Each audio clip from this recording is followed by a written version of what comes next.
আসসালামু আলাইকুম, সবাই কেমন আছেন? আশা করি সবাই ভালো আছেন। তো আমি আজকে একটা ব্লগ ভিডিও বানালাম।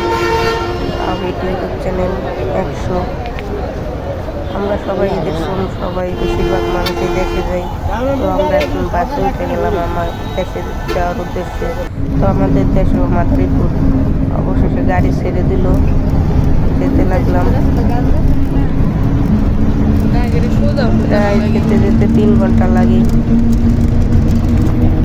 গাড়ি ছেড়ে দিছে। তো আমরা সকাল 9টায় রওনা দিছি, যেতে যেতে 12টা বাজে। তো যেতে প্রায় 3 ঘন্টা লেগে যায়। তো সবাই কমেন্টে বলে দেবেন আপনাদের দেশের বাড়ি কোথায়। তো তারপর পদ্মা সেতুর কাছাকাছি চলে গেল। পদ্মা সেতুতে একটু দেরি হয় আর কি, ঢাকা থেকে প্রায় আধা ঘন্টা লাগে পদ্মা সেতুতে যেতে। তো আমি ইউটিউবে নতুন, সবাই চ্যানেলে অবশ্যই পদ্মা সেতুতে উঠে গেলাম। পদ্মা সেতুতে উঠে গেলাম, অনেক বাতাস লাগতেছিল।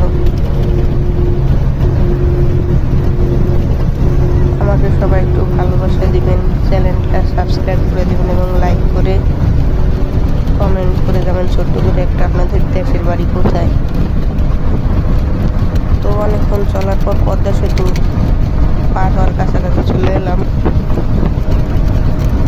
দেখতেই থাকুন। তো অবশেষে পার হয়ে গেলাম পদ্মা সেতু। ট্রেন স্টেশন লাইন দেখতেই পাচ্ছেন রাস্তাতে ট্রেনের।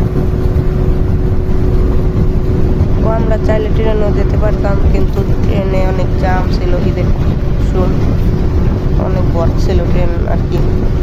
তাই আমরা সবাই ভাড়ায় বাসে চলে গেলাম। কদমতলী থেকে বাসে উঠলাম। তো অবশেষে আমি দেশে চলে এসেছি। দেশের ভিউটা নাকে বাতাসটা গায়ে লাগতেই অনেক ভালো লাগলো।